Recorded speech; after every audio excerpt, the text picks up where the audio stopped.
All right, we are in 2 Samuel chapter 9. 2 Samuel chapter 9. So, by way of review, let's talk a little bit about what we have been discussing up to this point. Remember we said that chapters 5 through 10 of 2 Samuel are not organized chronologically. What did we say is kind of they're not organized, or they're not set out chronologically, but rather what? By subject. I'm sorry? By subject. Okay, they're set out thematically or theologically, yeah. And the main theme is showing God's kind of unequivocal blessing on David as king. That not only did God promise that David would one day be king of Israel, but he is making him a very successful king. David doesn't lose battles, okay? And you can chalk that up to whatever you want to, but the text chalks it up to God's unequivocal favor on David. So remember, we began this section of 2 Samuel in chapter 5. What are some of the major events of chapter 5? Do you remember?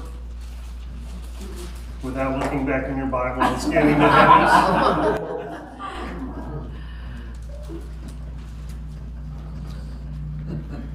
Like my oldest daughter playing Bible Jeopardy the last time, caught her at the very end. She was cheating. She had written answers on her hand and was hiding it under the covers. They made David king of Hebron. Okay. Well, no, not Hebron. Oh. Well, okay, yeah, I'm sorry. They made him king over all Israel at Hebron. Yes. Yes. So he becomes king over all Israel. What else? Chapter 5.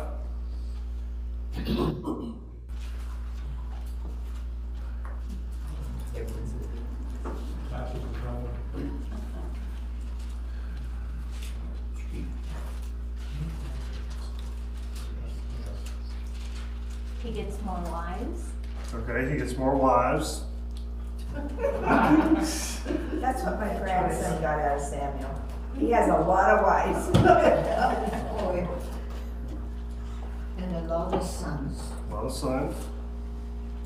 There's two major events, though, in chapter 5 we haven't touched on yet. The Philistines came up against him. Okay, he defeats the Philistines twice. What else in chapter 5? Can we cheat now? I'm sorry? Can we cheat now? No. Did he move to Jerusalem then? Very good. He conquers Jerusalem, moves his capital there. So what is the major event of chapter 6? Once he's in Jerusalem, what does he do? The ark. Okay, very good. He brings the ark to Jerusalem. Remember, the first time is thwarted because Uzzah touches it, gets struck dead. And then, of course, he and Michal have that falling out at the very end because she doesn't like the way he's comporting himself, and she seems to be the problem. Chapter 7. What happens in chapter 7? You want to build the temple?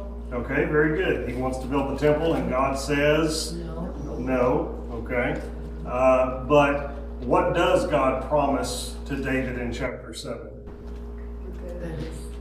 Get his own castle. I'm sorry? To get his own castle or whatever it is. Well, not a castle. He's already got a palace. A house. Oh, really? Yeah, remember the chapter begins with, he's like, I'm living in this grand palace, and the ark is dwelling in a tent. Yeah, so he's already got a palace. Oh, okay. What does God promise him in chapter 7? But his family will be. I'm going to establish your dynasty, your lineage, your house forever. Okay, and remember we said that house was the primary key word in chapter 7. So last Sunday we looked at chapter 8. What do you remember from chapter 8? Besides my awesome joke about King Toy that I sat on for 6 weeks. Is that when we're supposed to kill the children and things? They were supposed to what? Kill the children? Kill the children? That's not the one where you pointed out that she killed children. Children of other terrible things. Kill enemies, yeah, not children. Hamstring horses. Yes. Yeah, remember?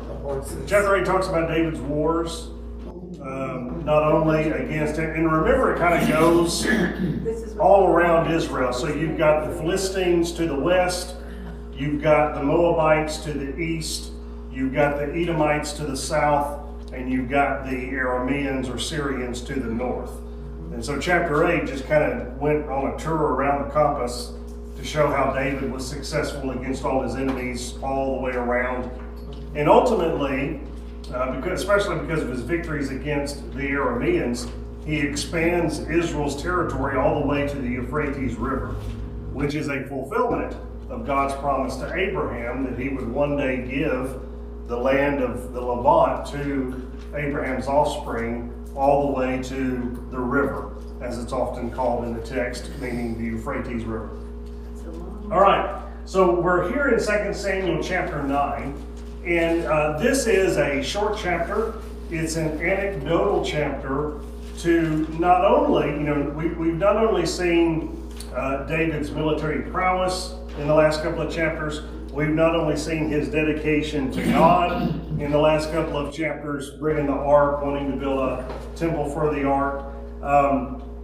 We've seen these aspects of David. Late in chapter 8 of last week, we saw evidence that he is a righteous and just king, that he has wisdom, and he is kind of like the Supreme Court justice of the land, and so he administers justice righteously and fairly. He's wise in administrative matters. Remember, we said that it's not been long that Israel's had a centralized federal government, and so when you're coming from a loose confederacy of tribes to a centralized government, there's going to be some growing pains. And it doesn't really seem like Saul had officials in his administration. He had a military commander that happened to be his cousin, and that's it.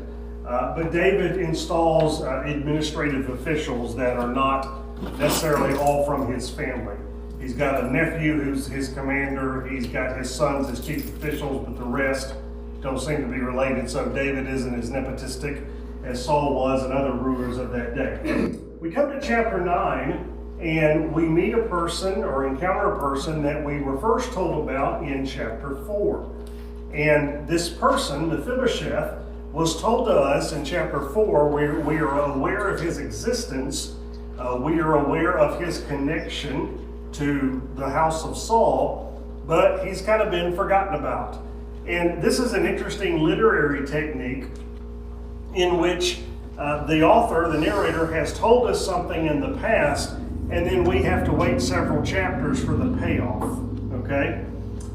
You probably have seen movies or TV shows that maybe at some point in the TV season, in an episode, they portrayed something and you thought, okay, that's kind of weird or odd or out of place. I don't get how that's connected. And it wasn't for several more episodes. You were like, oh, that's what they're doing with that thing in the plot line. Have y'all ever experienced something like that? Maybe you're watching a movie and something happens in the movie and you're like, I have no idea what's going on there. And it's not until the end of the movie that you're like, oh, okay. So one of my favorite movie directors is M. Night Shyamalan. He did Sixth Sense, Signs, The Village, several others. And one of the great things about his films is there are things that happen all along the way that you're sitting there going, I don't know why they're making a big deal about this, or I don't know why this is mentioned. Until towards the end of the movie, everything comes together. And it's actually one of those movies you have to go back and watch several times, okay? Sixth Sense is probably the most famous, okay? I don't want to, well, it's been out for like 25 years, so I don't care if I spoil it at this point. I see dead people, okay? You have that revelation at the end, you're like, oh, okay. So what we have here in 2 Samuel is one of those payoffs, okay? It's kind of interesting that people have been doing this literary technique, obviously, for about 2,500 to 3,000 years, all right? I find that kind of cool. So, when we come to 2 Samuel 9, David is established in every way that he can be established. Several years have passed at this point because Mephibosheth is not only an adult, but also it seems as if he already has a son when the event of this chapter takes place.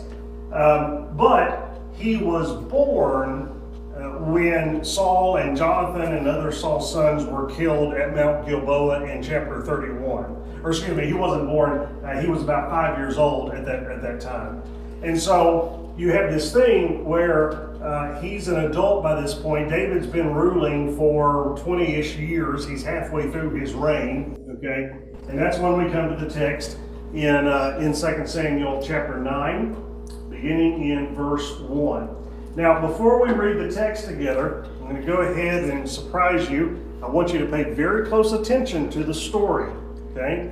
Because y'all get to do the application today, all right? So I want you to pay attention, put some of the things that we've talked about in terms of how to read these stories and what to look for, etc. David asked, "Is there anyone remaining from the family of Saul I can show kindness to for Jonathan's sake?" There was a servant of Saul's family named Ziba. They summoned him to David, and the king said to him, "Are you Ziba?" "I am your servant," he replied. So the king asked, "Is there anyone left of Saul's family that I can show the kindness of God to?" Now, I want to back up. We have been reading this question now twice in 3 verses. Did y'all catch that? Okay, so we basically, is there anyone from Saul's family that I can show kindness to? The narrator has David asking that question twice in the first 3 verses. Do you imagine that's important to the story? All right. Ziba said to the king, "There is still Jonathan's son who was injured in both feet." The king asked him, "Where is he?" Ziba answered the king, "You will find him in Lodebar at the house of Machir, son of Amiel." Lodebar was a village about several miles south of the Sea of Galilee. It's roughly in the territory of Mahanaim, where Ishbosheth was set up as king for a time. And so it's in the general area that we would expect to find some remnants of Saul's family.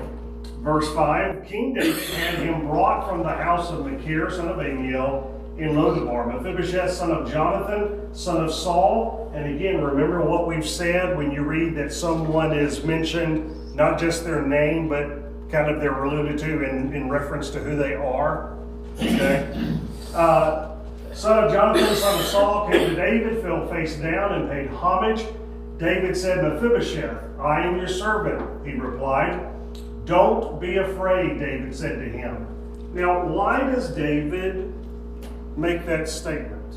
I want you to think about that just for a minute. Why does David open with that after he says his name? "Since I intend to show you kindness for the sake of your father Jonathan, I will restore to you all your grandfather Saul's fields, and you will always eat meals at my table." Mephibosheth paid homage and said, "What is your servant that you take an interest in a dead dog like me?" And I want you to pay attention to that statement, dead dog. Remember what dogs represented in ancient Israel, okay? If Ben were in ancient Israel, things would not be going well for the canines, okay? It's a very dog-friendly place. Again, in ancient Israel, when they showed Old Yeller in the theaters, everybody would stand up and clap, right? So, verse 9. Then the king summoned Saul's attendant Ziba and said to him, "I have given to your master's grandson all that belonged to Saul and his family. You, your sons, and your servants are to work the ground for him, and you are to bring in the crops so your master's grandson will have food to eat. But Mephibosheth, your master's grandson, is always to eat at my table." Now Ziba had 15 sons and 20 servants. This is told to us, he's a fertile myrtle here. This is told to us to basically convey he had the workforce to attend to all of Saul's old holdings. And they are to work this estate on behalf of Mephibosheth. So not only is he living in the king's palace and eating at the king's table, but now he's going to have income. What was one thing that lame people in ancient times did not have access to? Income. That's why they were begging all the time, right? Now, verse 11, Ziba said to the king, your servant will do all my lord the king commands. So Mephibosheth ate at David's table just like one of the king's sons. Mephibosheth had a young son whose name was Micah. All those living in Ziba's house were Mephibosheth's servants. However, Mephibosheth lived in Jerusalem because he always ate at the king's table. His feet had been injured. That's the second time we're told that his feet were injured. All right, now, let's go back through the story.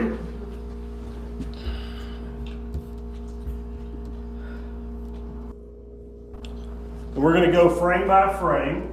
In the first two verses, what if you were teaching a class, what out of these two verses would you make a point of or draw application from, etc.?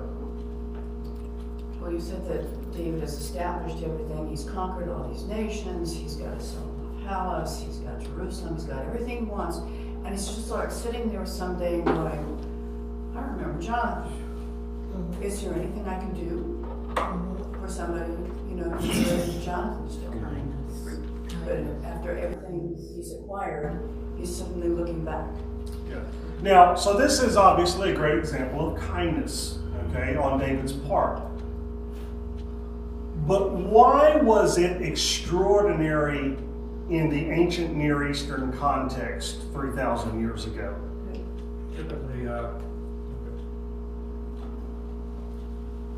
You killed all your enemies and their whole family. You killed all your enemies and their family. And so I want you to notice that the narrator is trying to signal the reader, this is a big deal, because twice in the first three verses he has David asking, is there anyone that I can show kindness to from the family of Saul for Jonathan's sake? Okay? And we're meant to kind of perk up at that. In addition, when Mephibosheth is summoned to come see David, why do you think he was trembling, and why was there the need for the king to say, don't be afraid? Because Mephibosheth, well, he ain't walking to Jerusalem, but that whole trip to Jerusalem, what is he thinking? I'm a goner, okay? I'm a dead dog, and he's going to put me out of my misery. Which I don't know how you can kill a dead dog, but that's an interesting image in and of itself, all right? So Mephibosheth is scared to death. He is shaking in his sandals, all right? So the narrator wants us to think about this idea of, whereas most ancient kings were horrific tyrants that killed all rivals, okay? Herod the Great, who we meet at the beginning of the gospel story, killed a bunch of his sons so that they would not be vying for the throne. Okay? So when you read about him murdering babies in Bethlehem in order to get rid of this Messiah that the wise men have told him about, that's completely par for the course for him. He was a horrible, horrible, horrible man.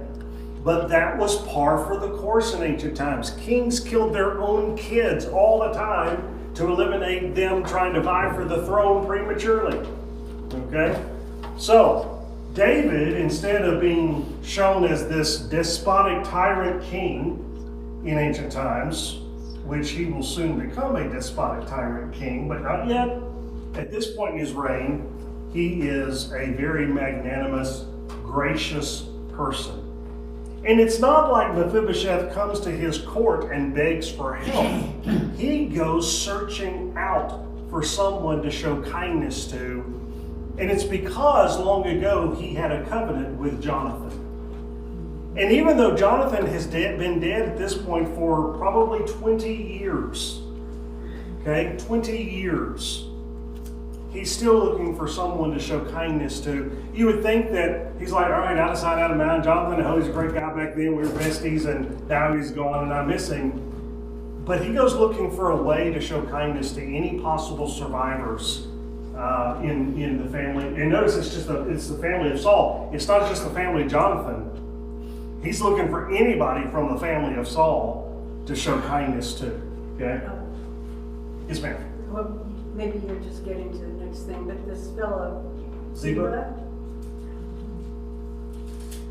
So Saul's estate was still intact Yes. at that point? Yes. And isn't that unusual in itself?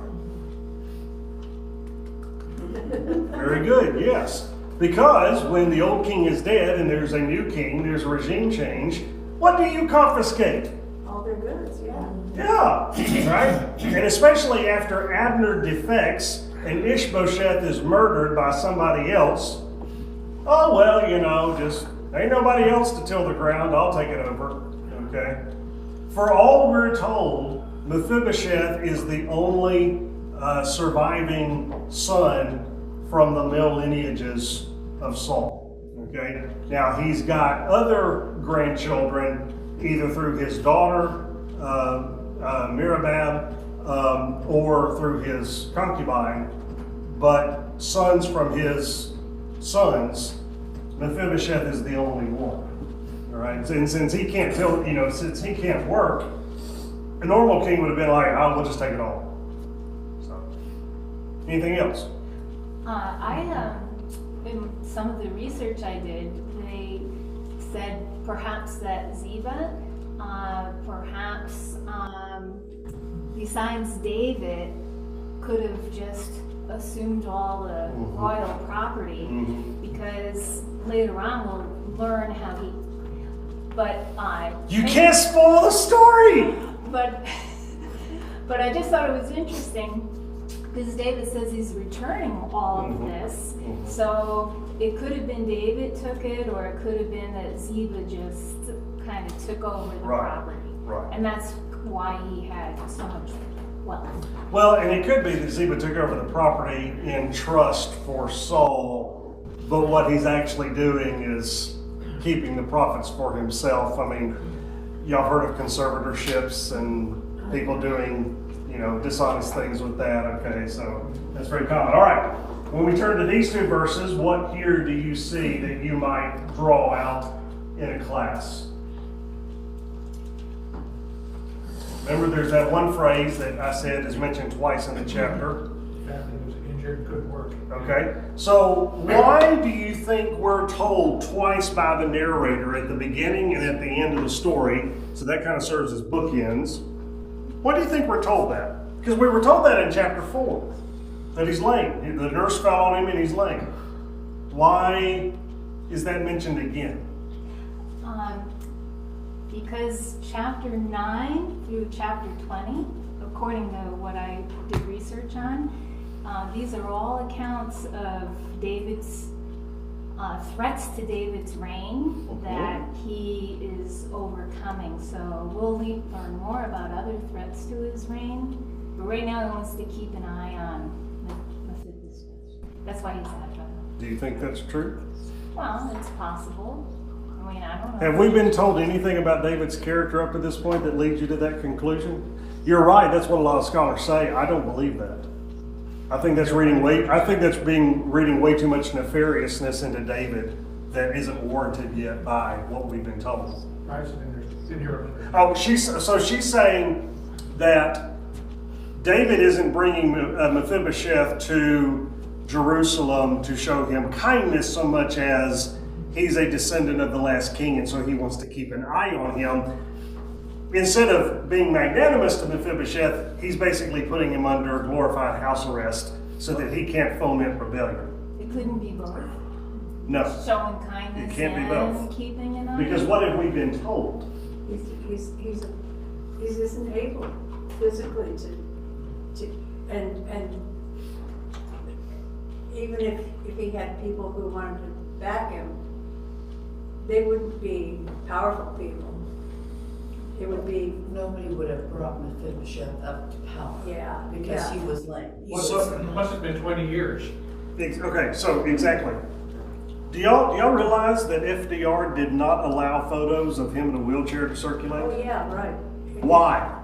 So it's your weakness. He had And that's 3,000 years after this story. Imagine what it was like back then. Yeah. Do you realize that people were so bigoted and prejudiced about physical, and I'm going to put this in air quotes, deformities? They were suspicious of people who were left-handed. Do you remember a warrior in the book of Judges who was left-handed? So is my daughter. You remember? Who was it?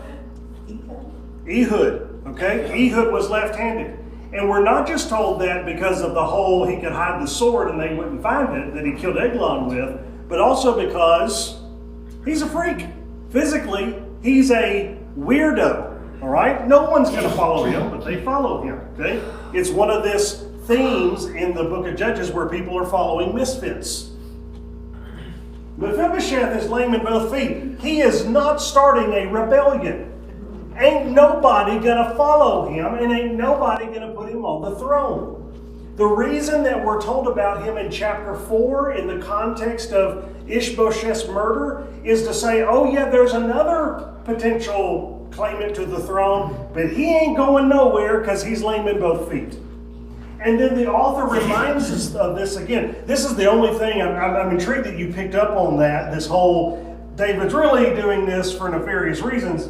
But I think that scholars are ignoring this big detail that our author highlights. He's not a threat. Nothing is said in the text for us to impute any kind of impure motives to David. And here's another reason why I say that. Don't you think our author, if there were nefarious motives, he would have said something? Because remember, our author is omniscient. He knows everything. If you read this story on its face, what is the picture of David? Nefarious or gracious? Gracious. In other words, you have to import into the story things that aren't mentioned. And remember on Wednesday nights we talked about this idea of eisegesis. You're reading stuff into the text that just isn't there. And so it's important that we pick up on these little phrases of being twice told he was lame in both feet when you've already been told that before you got to this chapter. Yes, ma'am. It's just that they referred to 2 Kings and Jeremiah with Jehoiakim, who got out of his prison clothes and ate at the king's table. So that's the thought behind that. So that is true. But we have to remember a couple of things. Number one, Samuel's written before Kings. The narrator probably doesn't know anything about Jehoiachin.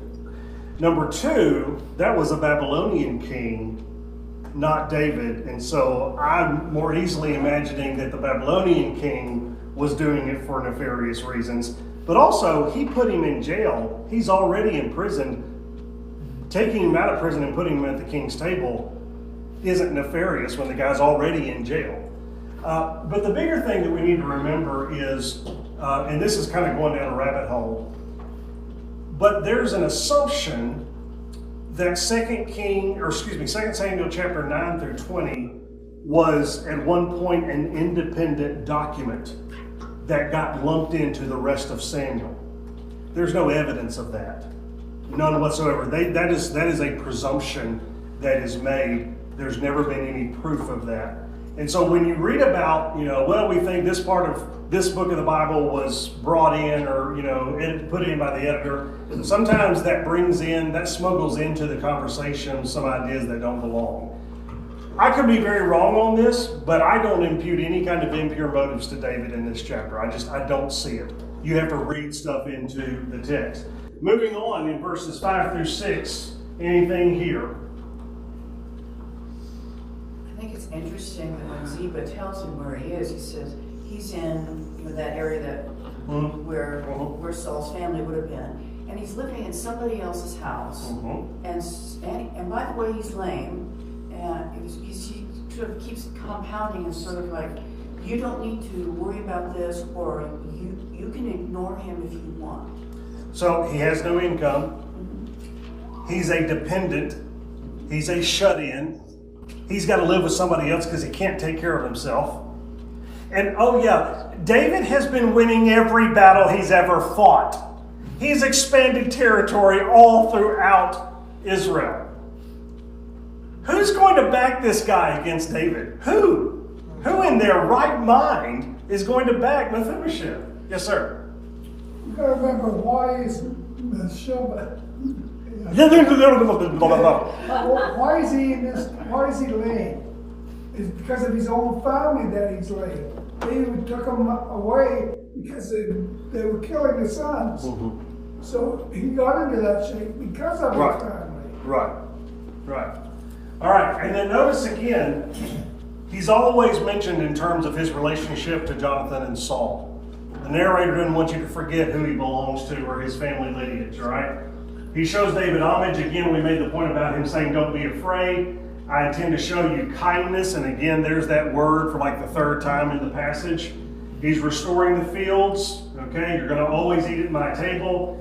And he's like, who am I that you're showing me this kind of kindness? What do you see here that you'd make the point of?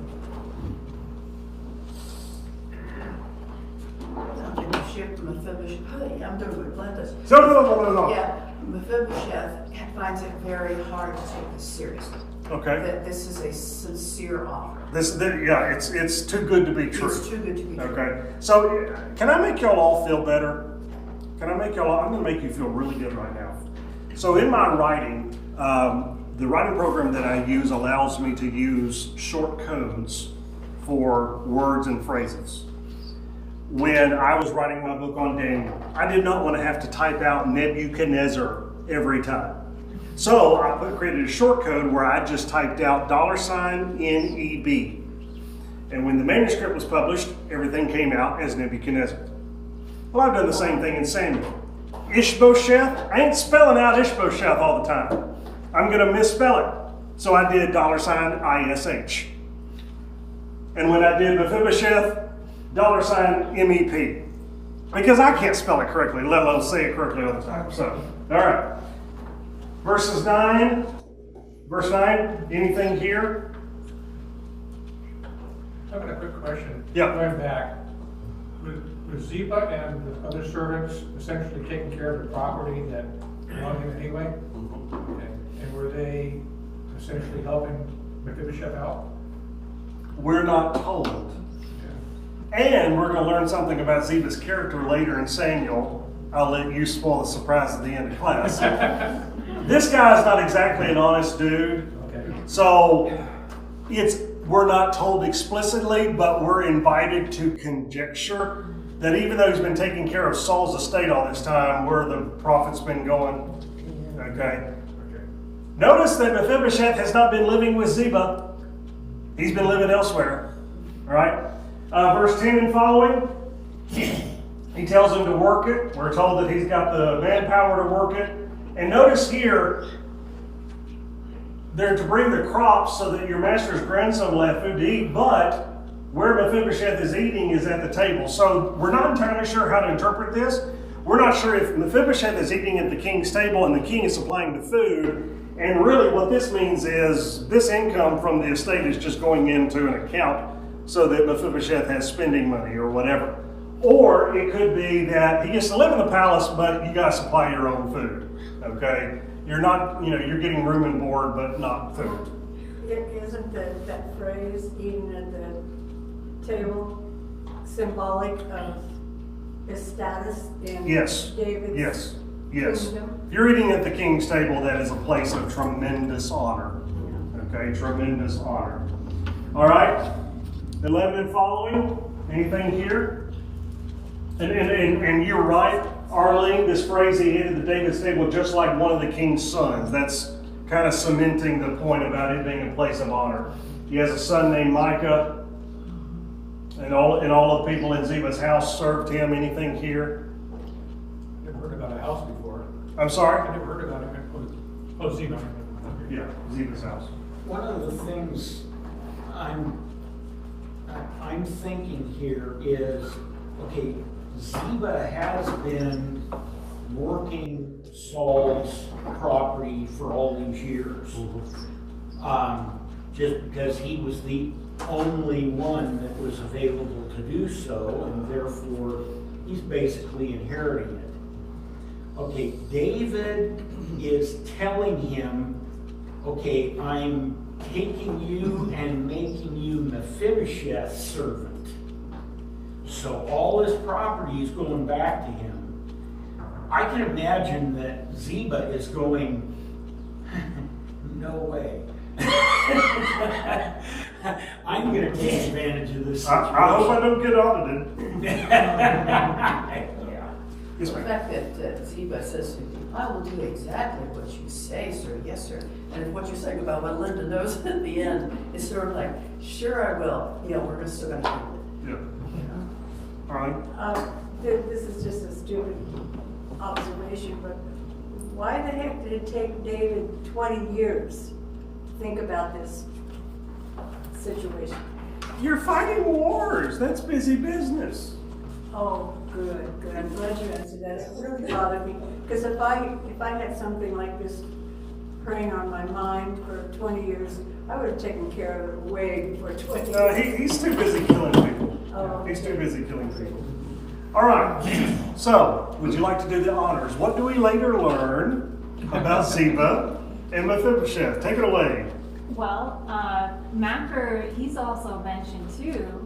The one who is that benefactor that was taking care of Mephibosheth. Well, This is the guy that was taking care of Mephibosheth. What do we later learn about him? well, both of them, Machir and Ziba, they both come to David's aid when David is On the run on from... the run from Absalom. And they both come with his aides, and it's very interesting because Ziba, he comes with like donkeys all stacked with like loaves of bread and raisin cakes and so anyway they both. But who did he accuse? Who did he say had stayed behind in Jerusalem when David fled Jerusalem? Who did he tell David? Oh, this guy stayed behind. It was Mephibosheth. Mephibosheth. And what did he convince, or what did he try to convince the king was the reason? Because he was working against him. Okay. Uh, So when Absalom revolts and David evacuates Jerusalem, Ziba comes to David and says, Mephibosheth stayed behind because he's in cahoots with Absalom. But later, when David confronts Mephibosheth about it, Mephibosheth's like, what? I couldn't leave because I was late. And it's suggested by the narrator that this entire time Ziba is lying because he knows that if Mephibosheth gets cut off from David, whether, literally killed or just exiled or whatever, punished, guess who then gets all the property of Saul? Ziba. but it does. Ziba's angling for political favor by painting Mephibosheth in a bad light. But the property does get split up between them anyway, so Yeah. he makes off with half of it. Right. Yeah. So there's a little interesting epilogue to this story when we come to the story of Absalom. We'll take more look at it here. All right, as we close, here's what I want to leave you with. You always interpret the Old Testament in the light of Jesus Christ. You always interpret the Old Testament in light of Christ. And so when you look at this story, can you see the gospel in living color? Can you imagine a king graciously inviting us into his house? Can you see a king inviting someone who could be considered an enemy into his family to make us as if we are one of his sons? And what do we do every Lord's Day in communion? We eat at the King's table. The Lord has shown us magnanimous grace. When he is justified, instead of showing his grace, what is God justified in doing the first time we rebel against his rule? He is justified in destroying us, but he doesn't. And because of his grace, we are welcome to dwell in the house of the Lord forever. And like Mephibosheth, we are also eager to help us. What do we have to offer God? What threat are we to God? None whatsoever. He doesn't owe us anything. We have nothing to, pun intended, bring to the table.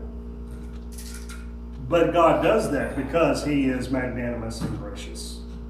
And so as we go further into Samuel, and as we go further in our studies of the Old Testament, I want to encourage you to more and more look at these stories in the light of how is Christ and the gospel reflected in them, because this is a perfect story for that. Let's close in a word of prayer.